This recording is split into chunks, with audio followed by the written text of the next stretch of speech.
watch your back. There is no antidote. There is no antidote. There is no antidote. There is no antidote. There is no antidote. The Great American West and Yellowstone National Park, mythic in its proportions. And 4 million visitors every year go to take part of that mythic landscape. Its beauty, its serenity, its history. But what about that history? Exactly how did we end up with this land as part of an American park, one of its most popular? Who decided that America owned it? Who was there before? Who claimed these lands? And what happens when industry clashes? What happens when people clash? Frankly, it's not always a pretty story. It's about railroads, it's about a destructive civil war, it's about protagonists in pursuit of their own agendas, about Sitting Bull, about the loss of bison, about the catastrophic economic and ecological disasters that followed. In the end, it's also about clashes of power and people. It's about all those 4 million people that come to visit Yellowstone, but what that actually means. This tale of Yellowstone isn't just about how we preserved the land. It's preserved for who, in what complex historical context, and whose rights. It's a big landscape and a big story. It's hard to know who the heroes and villains are. But one thing we know for sure, the landscape itself is worth preserving. And it's good for us to look back at a land of wonders that is beautiful and terrible and fragile and powerful, and that maybe has been ready to explode all along. I do mean that literally. There are geysers. There's a volcano under your feet, you know. There are. I mean, there is. I've been there. It's hot. There's springs. And steam comes up. Hey guys, welcome to the Peculiar Book Club. I'm so excited that you're here tonight. And I have I've seen already tons of comments, so it's good to see you guys are here. I see Mike Breen is back, which is awesome. And also we have a new guest. Sam is here. Sam, I just I noted one of your posts, but Sam's new. So please say hello to Sam.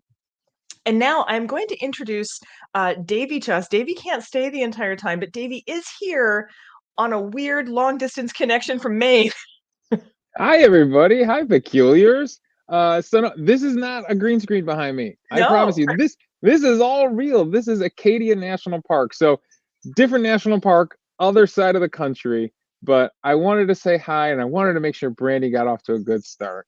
I am gonna have to step away, but she's got everything loaded, she's ready to go, and I'll be back for the quiz maybe around 7:50. And yeah, that would be good. We got a real Tinkerbell situation here. If you believe in her enough, I think she can do it.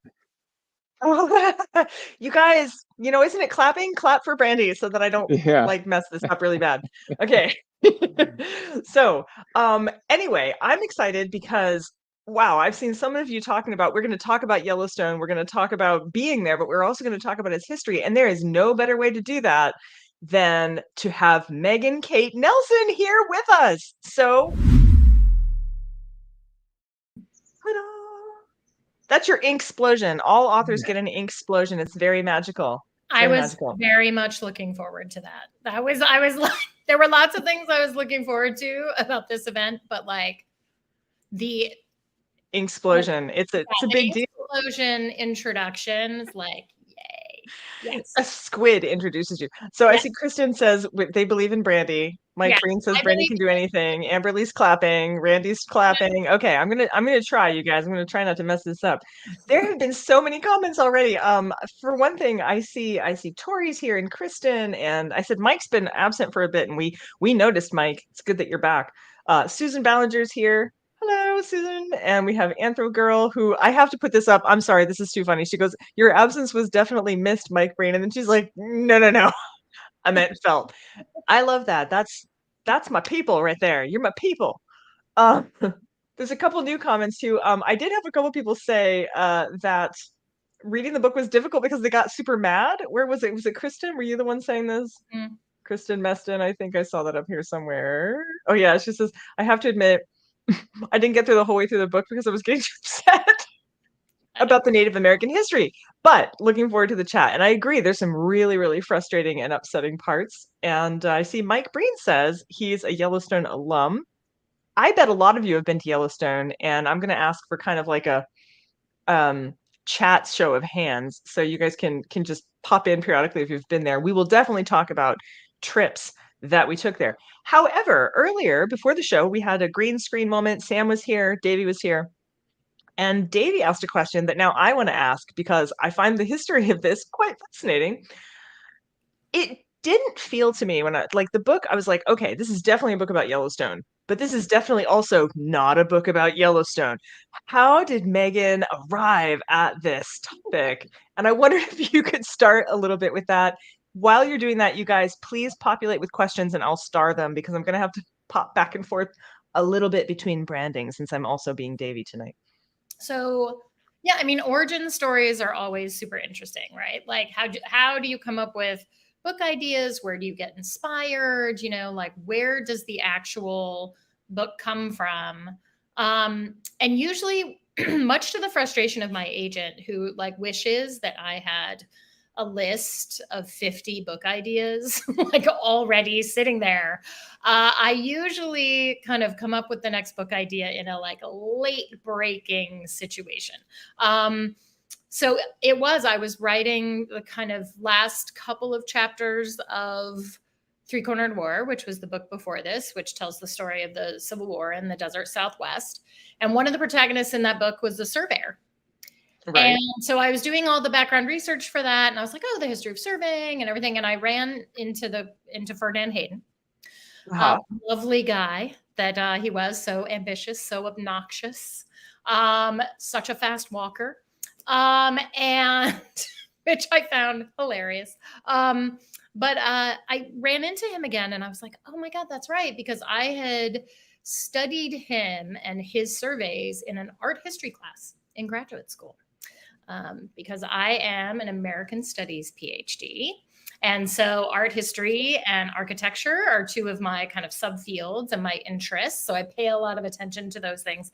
And I got super excited because I was like, oh my God, what if I could write about this Hayden expedition to Yellowstone because the 150th anniversary is coming up, of the Yellowstone Act.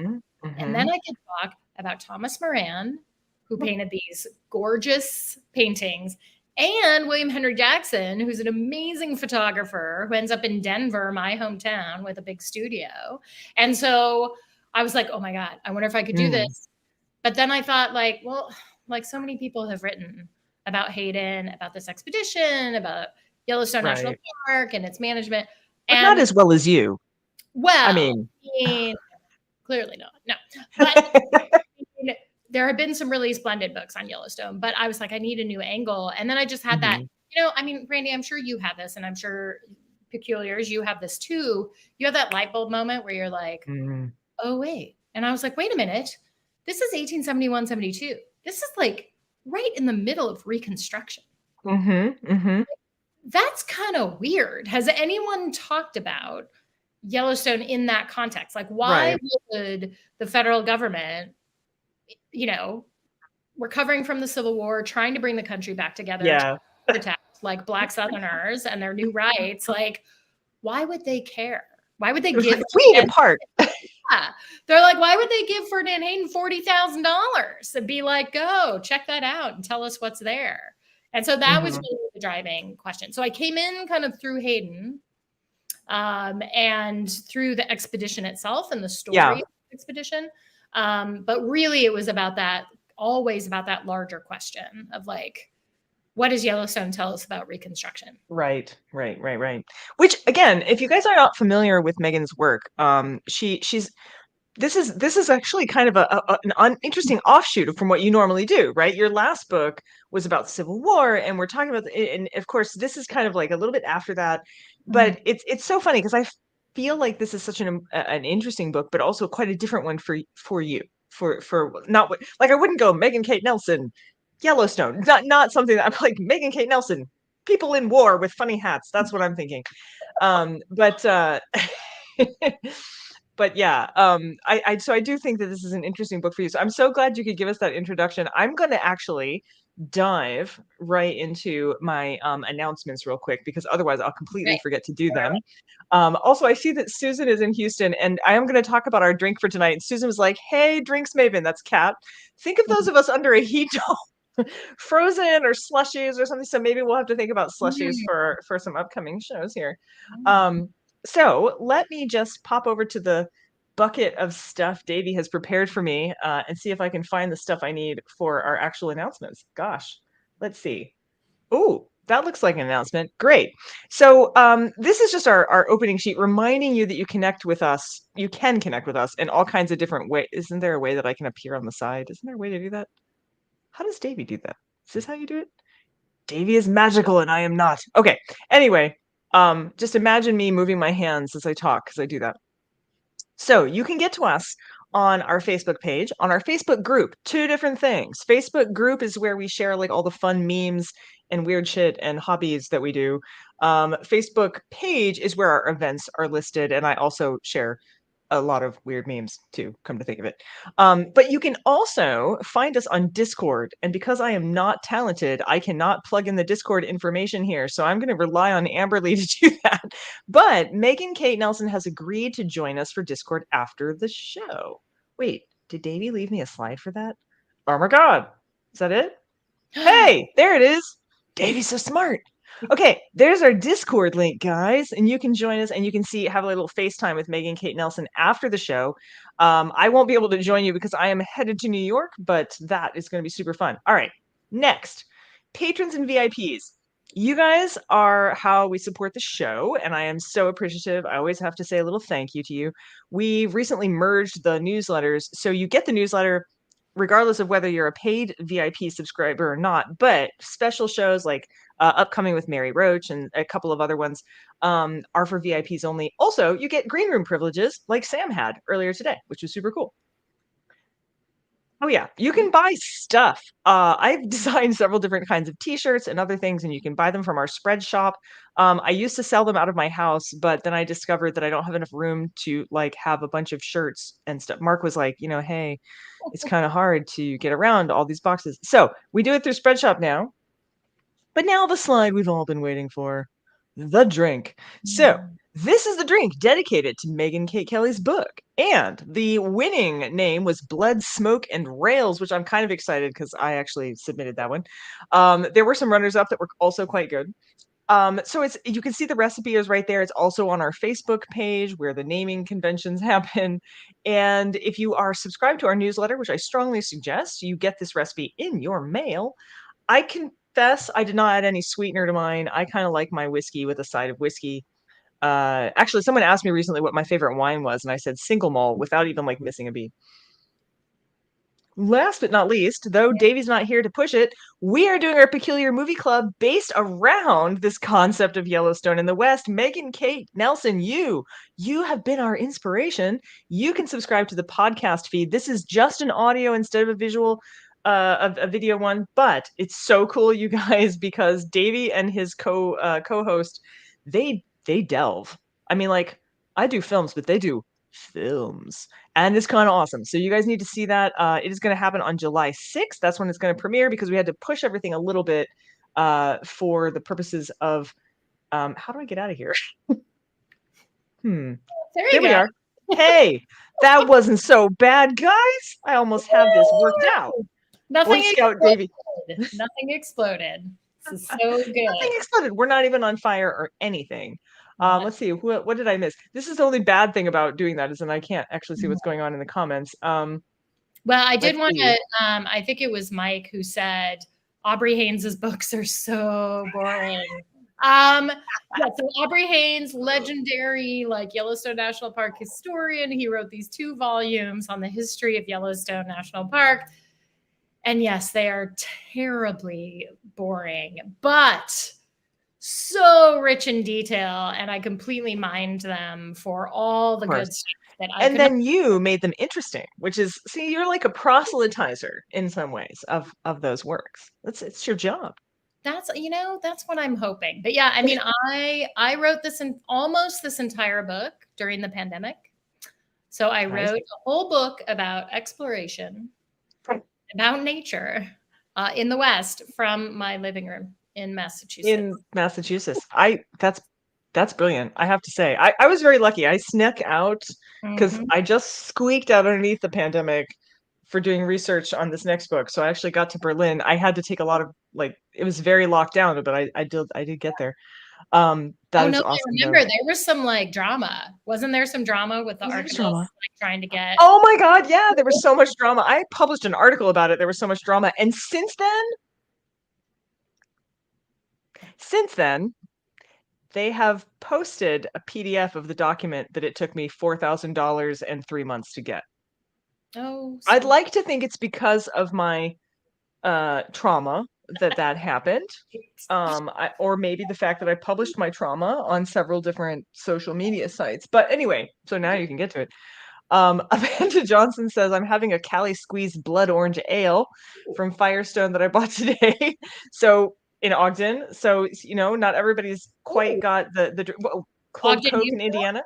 Ogden, Utah. Do you know nobody walks in Ogden? I actually wrote a poem about this. Nobody walks in Ogden, Utah. Well, it is the West. Yeah. It's very strange because Yeah. I went there and we were walking and people stopped to slow down their cars to look at us. Like, what are they doing? Are you They're moving their okay? legs. Are you all right? I saw people get on a bus to go about 11 steps and get off the bus. They'll go hike for 10 miles. Right, but God forbid you get around town that way. Sure. What the hell? They'll drive to the hike and drive home from That's crazy. Yeah, I know. Let's see. Western thing. That's a very Western thing. Sadie Simmons is here. Sadie Simmons has made it. Susan Cotter was just saying that she's doing pineapple and ginger and lime juice in these difficult times. She's in. It's hot down there, you guys. Like the south of the United States. Yeah. I mean, Canada's on fire. The South is on. I'm in Cleveland, where it's 72, but everywhere else is on fire. Yeah. Anthony Girl's Sue, we won't even need Davey. Don't tell it. I'm just kidding. No, it's really not true. If he wasn't here to start the show, I would probably have forgotten to start the broadcast, and we would be talking to an empty room, which happens a lot. Yes. Let's see here. Sadie Simmons says, we listened to the book in the car the day after we went to Yellowstone last month. Nice. We have had some really interesting, wonderful group posts on Facebook. It was great to hear descriptions of the places we've just seen. Yes. And Kristen says, pandemic books are turning out to be pretty special. Lots of good insight and introspection. Yeah, it was very, let's see.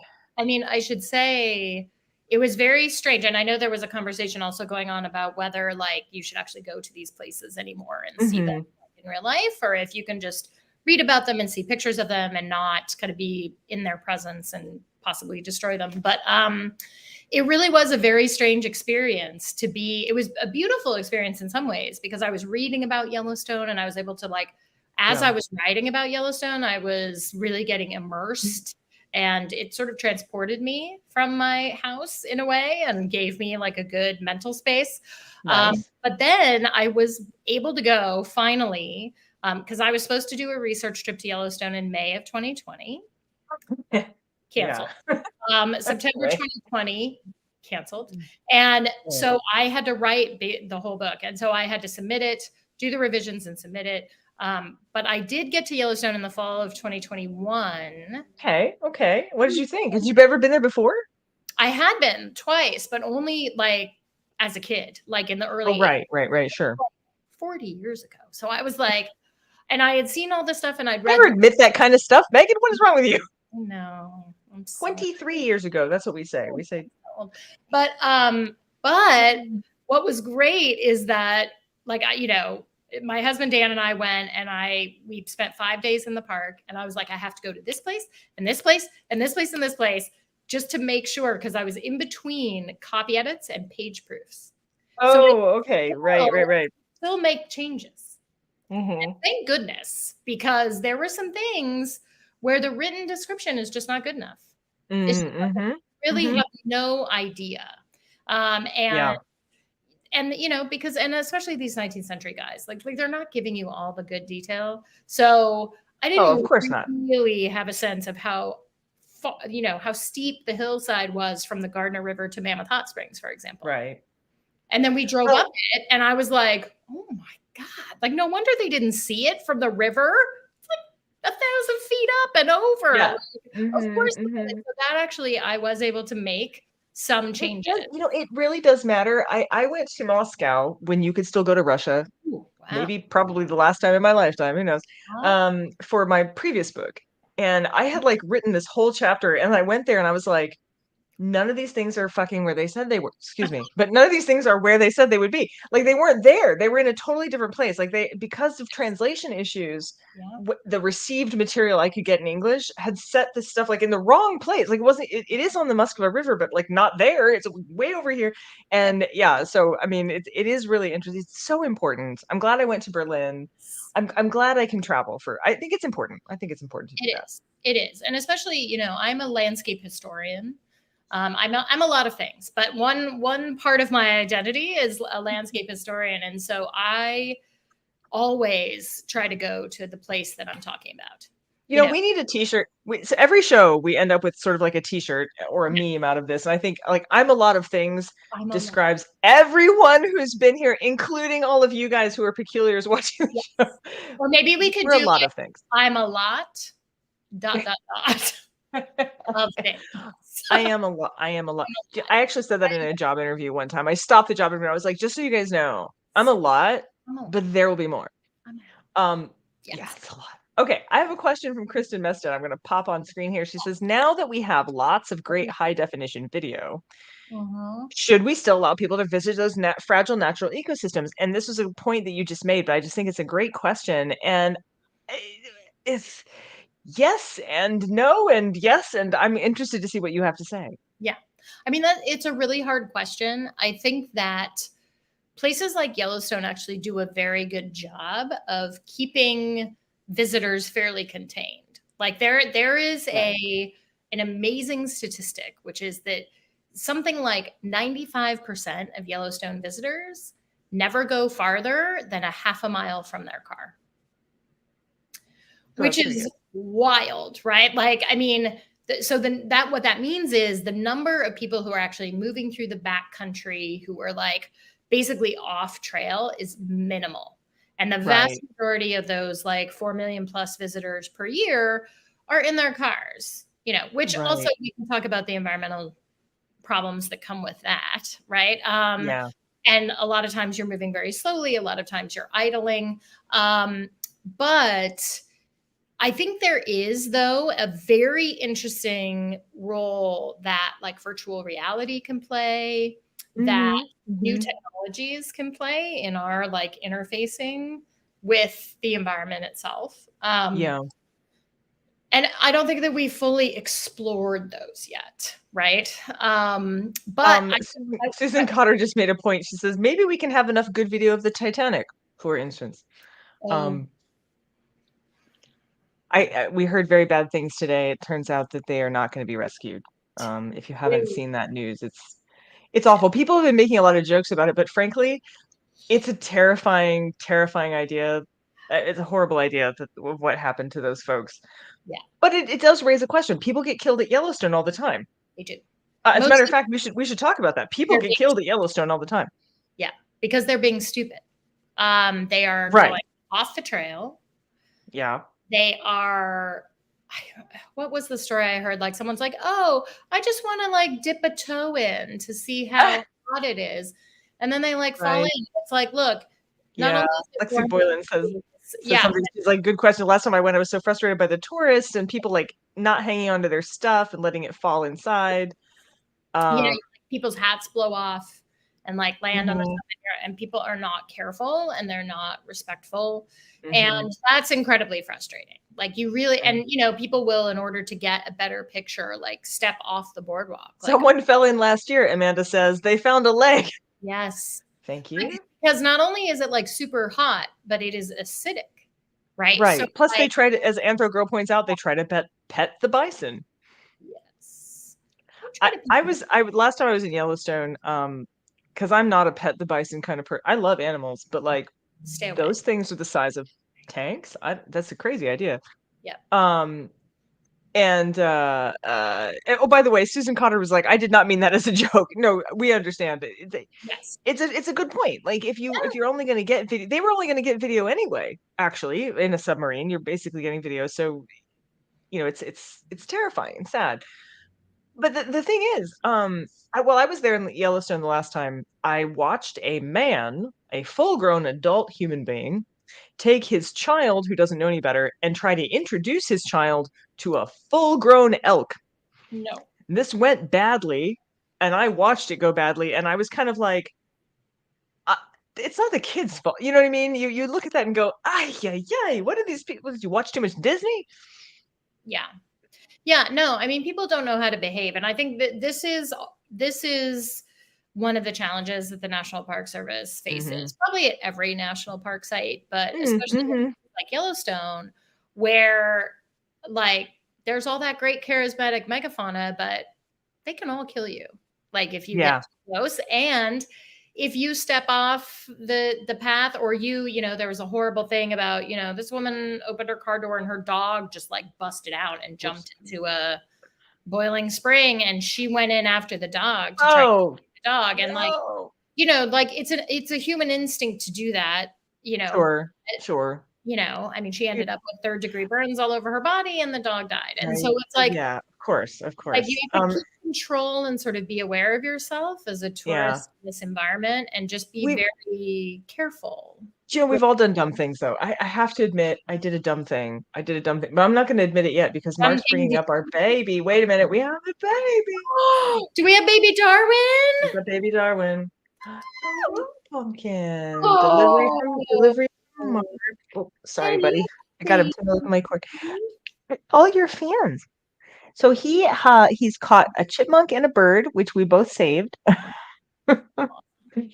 He just thinks they're toys. He's just doing what he's built for, I know. Come on.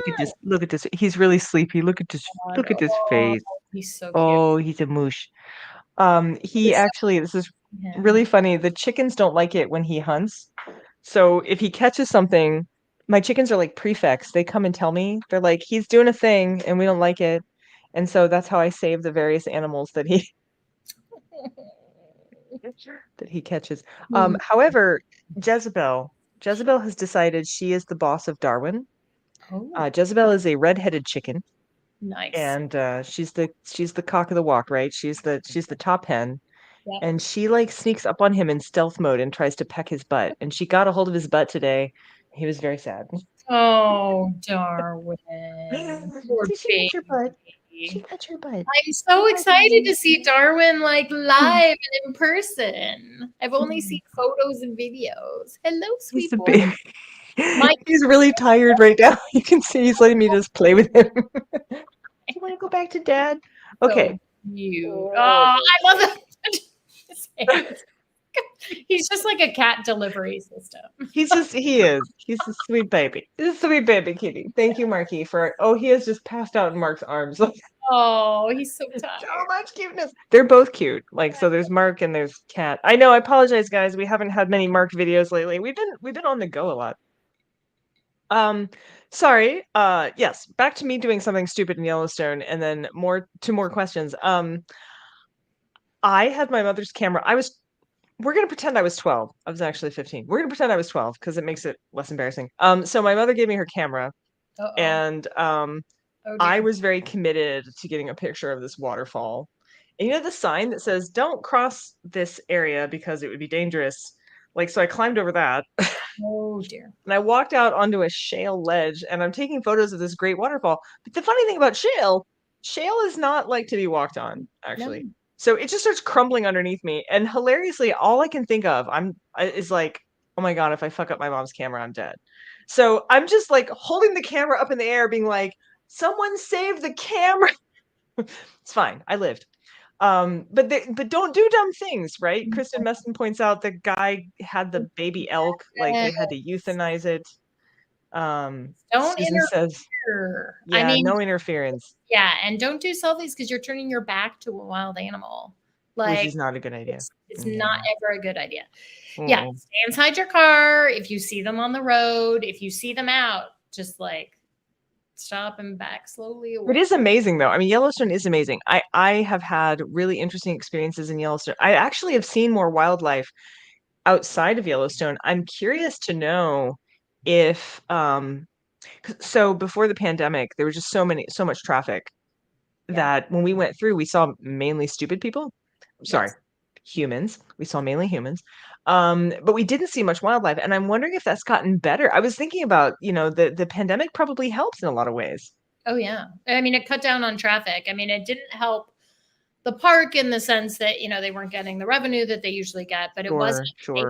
And I think we saw that everywhere, really. I mean, Right. animals were starting to come back in places where they had not been for quite some Yeah. time. It started to kind of nature repopulating itself and all of these great things. And what's amazing about Yellowstone is that it's really one of the national parks that hits on all cylinders. Like it's got everything, Sure. right? Yeah, Like it does. it's got canyons, it's got waterfalls, it's got the largest geothermal field in the world by far, right? And then it's got all your charismatic megafauna. It's Right, got which is amazing. I know it's like, this- I mean, people are like, "Oh, I wish I could have been around when they were mammoth." Like, dude, see a real live elk. Those things are massive. Like they're huge. massive. They're like They're 3 so times the big. size of deer. And you Well, don't want moose are like this too. I mean, moose, if you hit a car with a moose, it's just gonna be upset. Like it's not even you're not even gonna hurt the moose. Oh, I see a couple of Darwin comments. I want to squish the kitty, says Cat. oh, Yes, he has gotten bit. You know oh, what? He likes to be squished. He's very funny. He doesn't like to be petted. He wants to be like, "Rrr." He wants you to really get in there, which is lovely. so sweet. I know, so good. Whoa, so many comments. Whoa. I find it fascinating, says Amanda Johnson, that people get so close to wildlife. I suppose I'm immune to that urge growing up in Utah and Yeah. knowing to stay away from wild beasts. I mean, Towards Disney? what do you think, you guys? Is it like most people? So I think here's my theory. Yellowstone is such a bucket list park. Mm-hmm. You can't really just wander by there, right? No, Like it's not, no, just you're gonna there. be It's by accident, immersive. right? Yeah. And this was the same thing for Hayden, right? Like he had to get the money and like go, and he had to take the Union Pacific to This is Ogden, amazing. Utah, Yeah. and he had to get on the stage and they go north, and then he had to take pack animals into the park, like Which is bizarre to think about. doing, right? And even today it takes some doing. Like if you're from the East Coast or you're from anywhere else, like you have to fly into one of 3 airports, then you have to Mhm. drive 2.5 hours, then you have to like get in there and start doing the stuff. And so it really does Yeah. take effort, and you have to plan it. And so I think a Yeah. lot of people who go there are not from the West, are not used to I mean, the vast majority of people aren't used to seeing wildlife in their That's true. That's yard, absolutely true. like, or anywhere Amberly else. says that on vacation in the mountains, her brother tried to feed a Dorito to a bear from the van, No, like right out of a Dead Kennedy song. no, that's not good. So I Yeah, have and to say, yeah, I animals mean, do tend to follow me around in a way that is kind of like I get in trouble for that because I just sort of attract wild animals, mostly raccoons and coyotes, but still, oh, yeah, this is why we can't have nice things, says Susan. That's right. That's right. Well, and so I think that people behave almost like they're in a zoo, right? And they're like, oh, I'm just gonna get like right up close, and Yeah. they're not used to dealing with animals at all, Yeah. or like, and so I think that's part of it. I think also we are in such a like show me on social media culture now. Oh yeah, that's People true. want video, right? Like they want the viral video of the bison herd coming down the road, and they don't want the car interfering with the video, so they get out of the car. Right. But you know what? Like, okay, so Kristen points out, she says the map of their journey was really surprising, right? But let's talk about maps for a minute and the art itself, because I mean, in a way, it's not social media, but it kind of is. I mean, they're doing a version of it, aren't they? Wait, go back. I was reading a comment. Go back and sorry. ask the question again. So she was talking about the map of their journey was really surprising, but I was thinking about the fact that the map, but also the map, the route, the paintings that I mean, that's the whole point, is they're popularizing this. They are producing knowledge, and that is very true. And Hayden was many things. Again, he was a lot of things. He was, completely obnoxious, ambitious. He wanted money. He wanted fame. Right. But he also was a pretty good scientist, and he was a very good expedition leader. And Sure. so, like, he knew how to handle all of the guys, and it was all guys, on Of the course. expedition. Sad. Very male situation. He knew how to handle them. He let them kind of direct their own collecting missions. He let them, Yeah. he didn't panic when people got lost. He just sent people after them and brought them back, which is surprising given what happened to Truman Everts. But, he wasn't totally freaked out by that. And he just like led by example. He taught them how to get specimens and pack them up and label them and do all that. Yeah. But he also, he was a very good writer in different modes. He was a popular science writer. He was a hard science writer. And then he wrote for government officials. Right. And so he had the gamut there. He understands audience and code switching. I get it. And that like takes a lot. Right. Right. So, Amanda Johnson's just saying, can we talk about how Hayden completely missed Devil's Slide?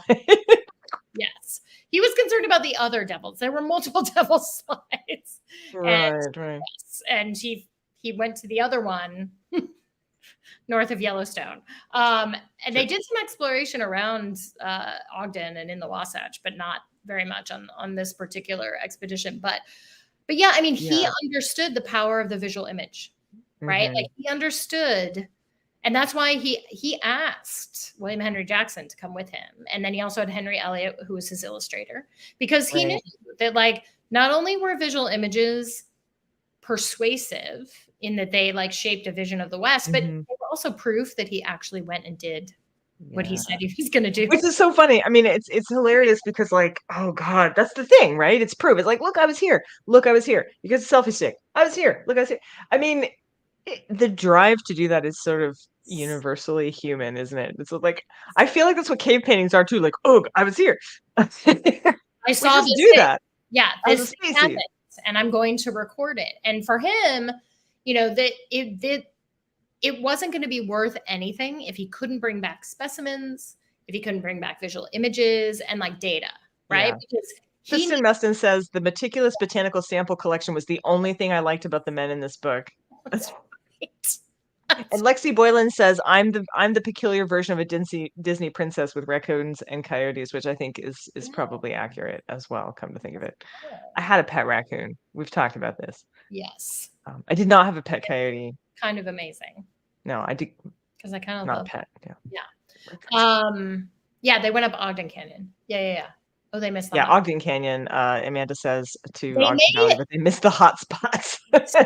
They may have noted them. I mean, I know that they went to some other hot springs. They were like, that's a thing, but hey, we got other things to record. Like, whatever. And by the end of it, one of my favorite notations in a journal of this expedition was actually from a 2nd Cavalry guy, who, by the time he was sort of headed back to the fort, was like, I'm sort of glad because, I've seen so many geysers. Like, sort of like if you've seen one. Too many geysers. Like, he was just like, ugh. And I think actually we all kind of. They go off so faithfully. It's just, It's like, and, if you spend a lot of time in Yellowstone, sometimes you can get to feel that way. You're sort of like, they all start to blend together. You're like, wait, what am I seeing? Like, this is a lot. It's a lot poisonous of vapor 1, poisonous vapor 2. Exactly. I get it. Here's a mud pot. I don't know. What am I supposed to do with this? Yet another walk around, like steaming cauldrons, And so, but I just thought that was so funny because he's just sort of like, ugh. Yeah. Are we done here yet? He was like the 12-year-old me, right? Like, really? Okay. I was 15 the first time I went, and I subsequently went several times, including once where Mark and I tried to go over a pass that didn't exist. This is back when we read this paper thing called a map, and sometimes they weren't accurate. So I was reading this, and also sometimes people don't read maps well, but I'm sure that wasn't the problem this time. So anyway, I was reading this map, and we ended up like on this mountain, so we just camped there, and I was like, wow, this is the first time I've ever camped where like there's legitimately nothing out here.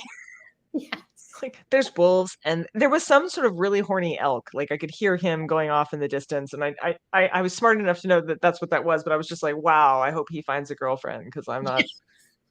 Like, You don't good need luck. any of that. Yeah.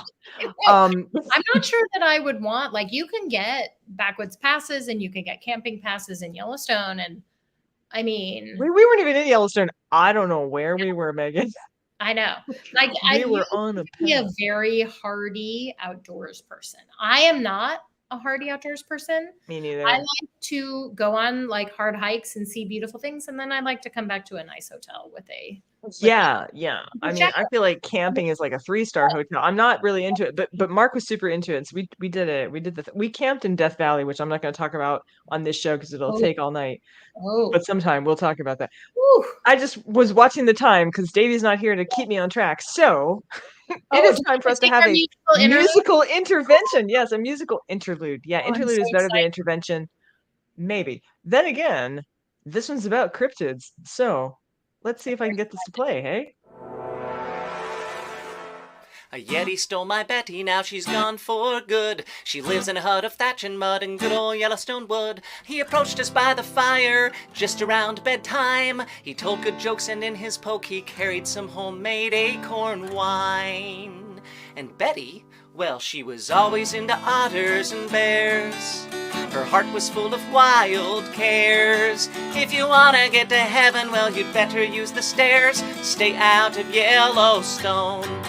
Well, I was feeling tired, so I just said goodnight. And then I dreamt of Betty until the morning light. But much to my surprise, I woke up all alone. Betty run off with the Yeti and left me a very considerate note.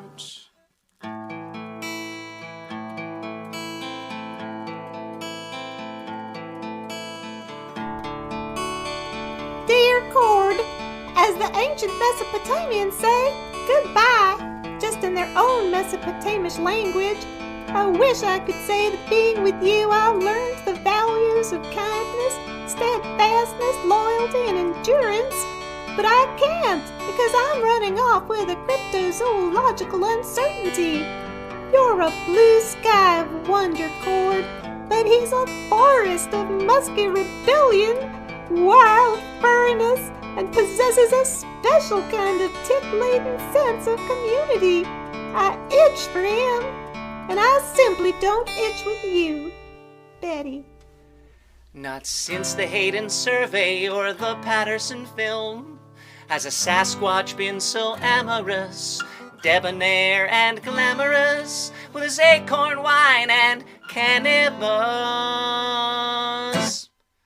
as the Yeti that Betty chose over me.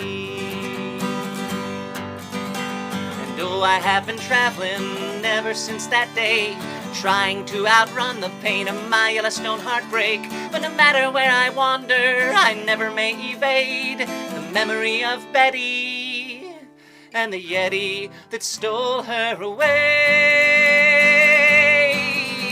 She was always into otters and bears.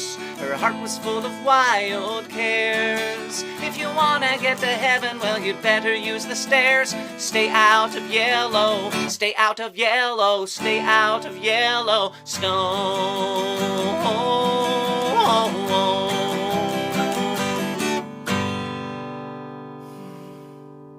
A tale of young love, lost but never forgotten. I'm gonna go have a nice drink of a peculiar cocktail. Till next time, peculiars, I'm Cord Ravenswood, your peculiar in the field, going far and then farther. Toodaloo.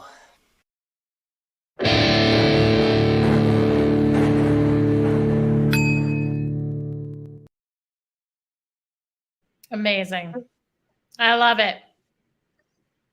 Cord Ravenswood. Yeah, he's a guy who does some stuff. See, again, like this is the theme though that we've been talking about already, is the like lure of the wild in Yellowstone, right? Yeah, it steals you away. We haven't even gotten to all like the blood and murder and Native Americans and stuff, but I see that Davy might be back. Oh yeah, blood and murder. That's exactly where I wanted to jump in on this conversation. How have you been? You just missed the Yeti stealing Betty from Yellowstone. Cord Ravenswood's song about how Bigfoot stole his girlfriend. One of the advantages of being the up. producer of the show is I get to watch those beforehand. So I did see how talented our Cord is. He's good. So trouble is I laugh and I start to turn red. So I try not to laugh. I don't know why. That's just what happens. I become like a big red thermometer. And so I'm like, no, we don't want to do that. no. Susan says Cord has the best hat. Send purchase info. That's right.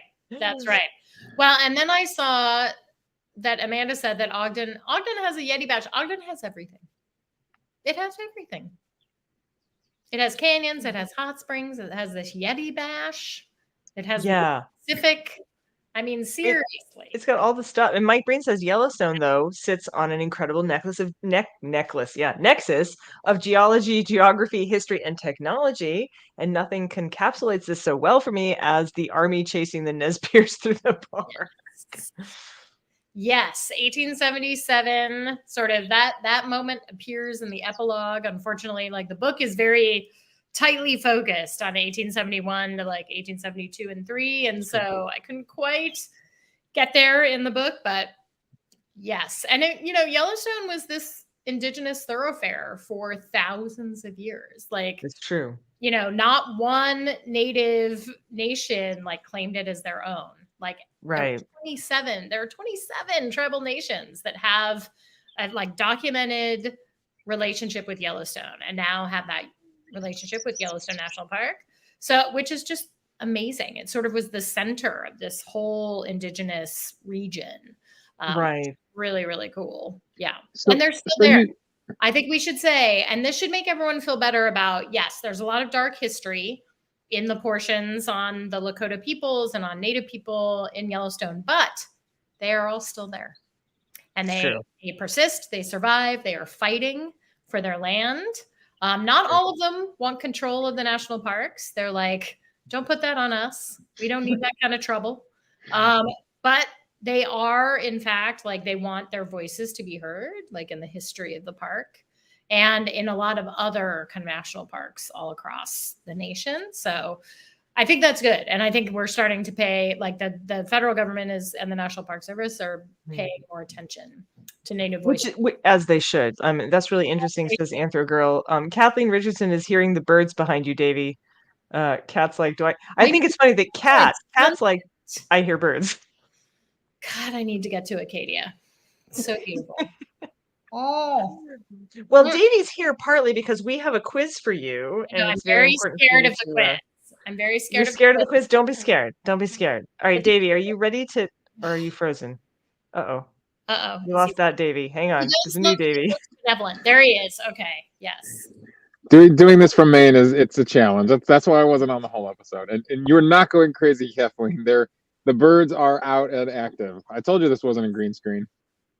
Yes. So we're ready now for what is often the Peculiar's favorite part of the show. Don't worry though, Megan. You can ask the Peculiars for help, which is super good. Yeah. Beautiful. So we're ready to go.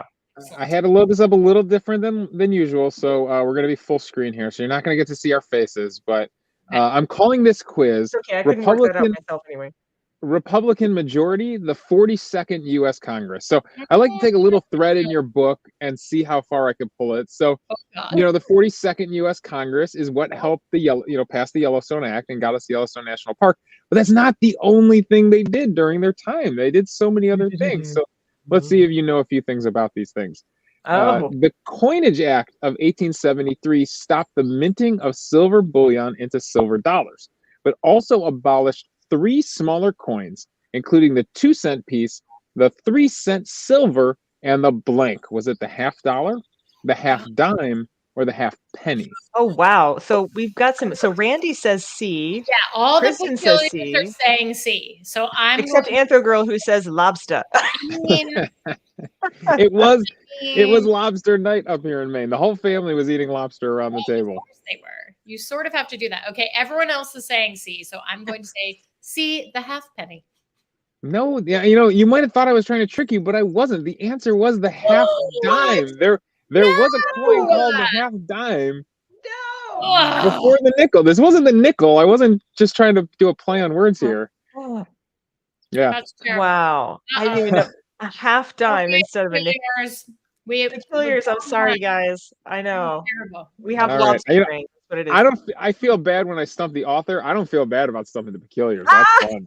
Oh. Ooh. All right. Question 2. The Timber Culture she knows Act this one. did what to encourage tree growth in the U.S.?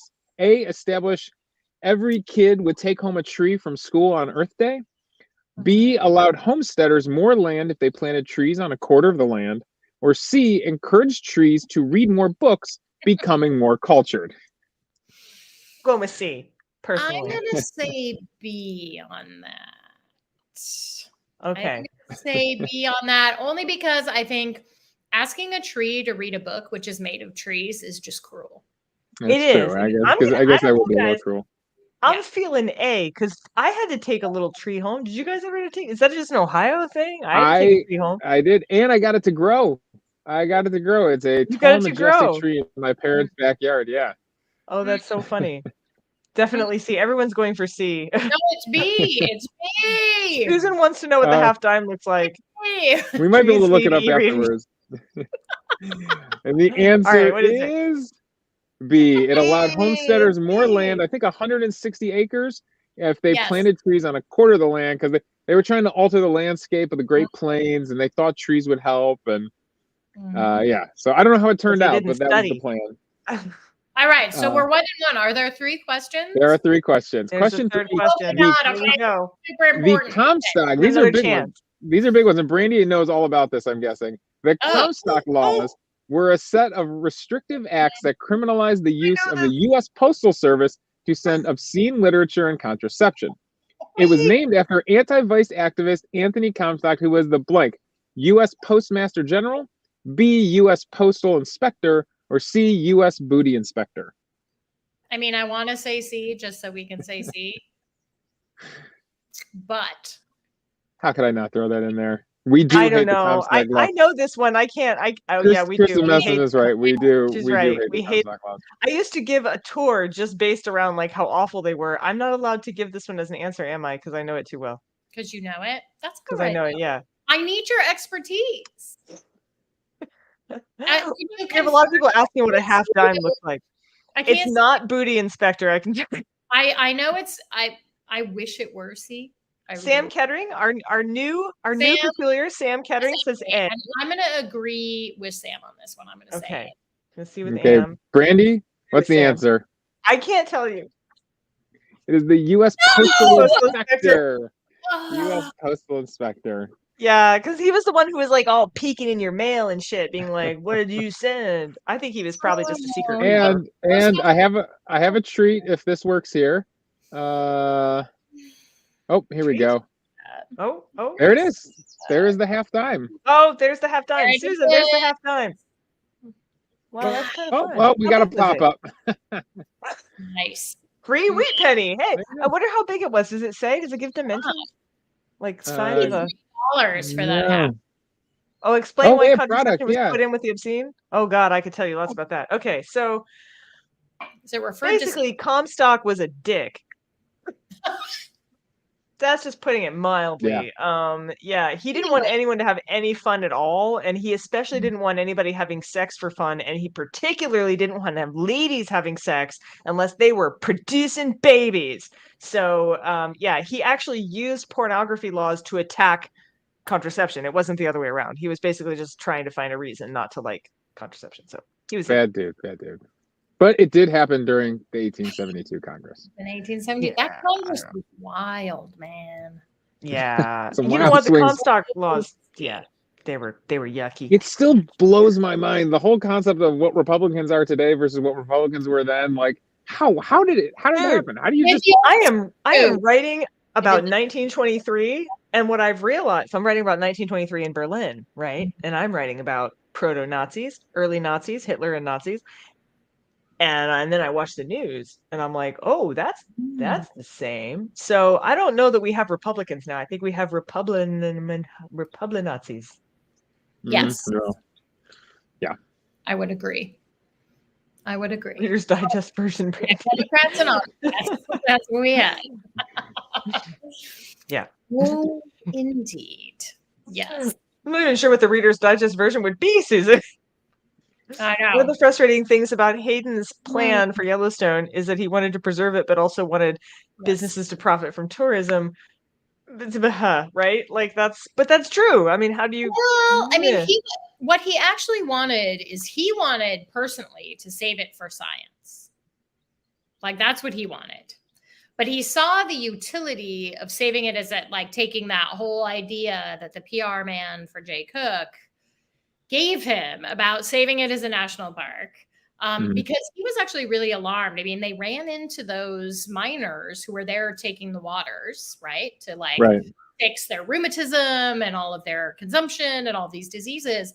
And a couple of them had told him like, oh, we have these plans to create a hotel and spa. And he was like, well, this is going to be a problem, right? Because then they're just going to start to develop it and we need to keep it out of their hands and we need to give it to the federal government so that we can save it for science. And then the federal government can build tourist infrastructure and do all this kind of stuff. And then Jay Cooke They do that so well. Can bring all the tourists in on the Northern Pacific Railroad. Like that. And that to him seemed like the great trifecta, right? Like he would have it for his scientific inquiry. Tourists would have it so that they could enjoy it and look at it. And then Jay Cooke could profit from it.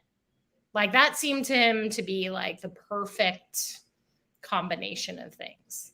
And it has turned out to be kind of that thing, right? I mean, it's true. One of the cool things that I learned in the research for this book is that because the federal government saved Yellowstone so early, and then because they put in a lot of national forests around its edges, Yellowstone is now the center of the largest intact temperate ecosystem in the world. So scientists come there from everywhere to study everything, including climate change. So some of the like most important and most accurate studies of climate change we have are based on the Yellowstone ecosystem.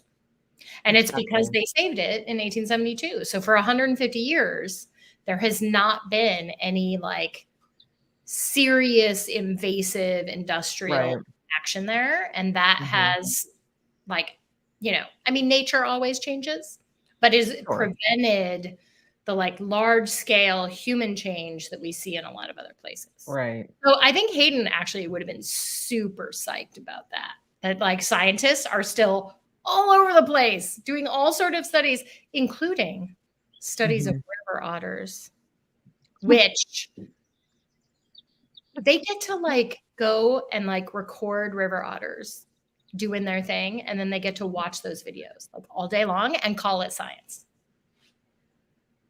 Amazing. I mean, I watch Darwin a lot and I take videos, but I think the Peculiars treat Darwin the way we would probably treat otters. I mean, I love river otters. I love them. They're so cute, aren't they? They're having so much fun. Well, and this is one of the things. Like this is, I saw this great paper on river otters last year. I went to a science conference. It's literally Susan's like thing. She's got an otter looking at in her. That's her thing. Filmmaker, because this guy did this whole presentation and he's like, okay, we set this camera up here. And initially we had thought that river otters were like taking this particular route in the winter to the water because it was faster, because they were zooming down the hill. And then we saw this, and he shows us this video, and the otters zoom down the hill, like on their bellies, on the ice and snow, plop into the water, and then they get back out, and they climb back up to the top, and they do it again. And they were like, they're having fun. And they were just cavorting. They were cavorting. It was amazing. I was like, it's like otter luge. Otter luge. Yes, it was otter luge, and I was like, this paper gets an A+. Good for you. It's amazing. That is wonderful. Yes. They're fascinating. Some folks are talking about videos of otters maiming various things. They do. They can butt a fish in half. I mean, it's kind of awesome. They're vicious animals in certain senses, but then they are also unbelievable. You know, Davey, Emmett Otter's Jug Band Christmas would be a fun film to do for the film club. I have never heard of that. What is that? Oh my god, it's a Jim Henson. It's little talking otters, and he makes a wash tub band. They've got like a It's very cute. I think they're a reoccurring Muppet character, aren't they? Isn't Emmett Otter? They are a band? reoccurring Muppet character. It's a retelling of the Gift of the Magi with otters. How can you not like that? It's adorable. How do I not know about this? And the outtakes, the Jim Henson outtakes are hilarious. My life is incomplete. So we're seeing. Anyway, I'm looking that up. I'm looking that up next holiday season. We're gonna watch that in our house. It is the best Christmas film. I agree with Kat. It is adorable, but also please watch the bloopers because it's so much better. Oh. After you watch the show, you have to watch the bloopers because whenever they screw up, they still have to. There it is. There's a blooper reel. There it is. Mike's talking about it. It is so funny because they're they're underneath a table with their hands in these like characters, right? And so if there's like something gets messed up and they have to reset it, they just have to sit there. And so Jim Henson gets tired and he just starts like monologuing. It's hilarious. Like monologuing on otterlogging. He starts otterlogging. Wow, it's like a beautiful dream. It is. Anyway, that's Megan, what we ended this show with, which is interesting. So I obviously missed the segment. Megan, do you approve of our movie choice for the Peculiar Movie Club themed off of your book? I do, although I was surprised that you did not choose to just watch an episode of the epic TV drama Yellowstone. Yeah, I thought about pivoting, but we call ourselves the Peculiar Movie Club, the Addendum podcast. So I love Westerns. I love old Westerns too. So yeah. Also, just think of all the racism they get to talk about. It should be really interesting. We're very prepared. Yeah. I mean, because when was that? When was 1962? Oh. Yeah, it's gonna be rough. It literally has like every actor who was an actor in 1962 in it. It's like a 5-part epic. It's like over 3. I'm gonna watch it over like an entire week of work to get through it. Oh my Lord! Entire week of work, as in like I'm just saying. lunch breaks, lunch breaks, of course. Amanda Johnson says if anyone is planning to go to Yellowstone this year, it'll be super green after all the snow. A great year to check that off the bucket list. Mike Breen says, join me in the Discord later for the reveal of the greatest motion picture ever filmed partially in Yellowstone National Park. Discord. Speaking of which, just a reminder, Amberly, could you post the link thingy, the invite thingy again over there in the comments for everybody? It's open and I can't be there and Davey can't be there, but Megan will be there and you guys can talk to her about Yellowstone and about all the stuff we didn't get to during the show tonight, which was amazing. Thank you, Megan, for being here and being part of our big weird family, and it's so good. And Davey, thank you for interrupting your vacation, your lobsterish East Coast vacation. Enjoy Acadia. So yes, please do join us with I don't see the link going up there, so I'm going to wait a couple more minutes. It'll probably pop up during the final screen, hopefully. But again, thank you very much for joining us. Thank all of you for being here. Please join us on the Discord. We will chat with Megan, and as always, we're happy you could be with us in a place where, if you're weird, you're family. You got the blue bottle blues. You wake up in the night, don't make a big mistake, 'cause you can never make it right. When you reach out for the vial, feel the ridges in the glass. It's a matter of survival, baby, better watch your back. There is no antidote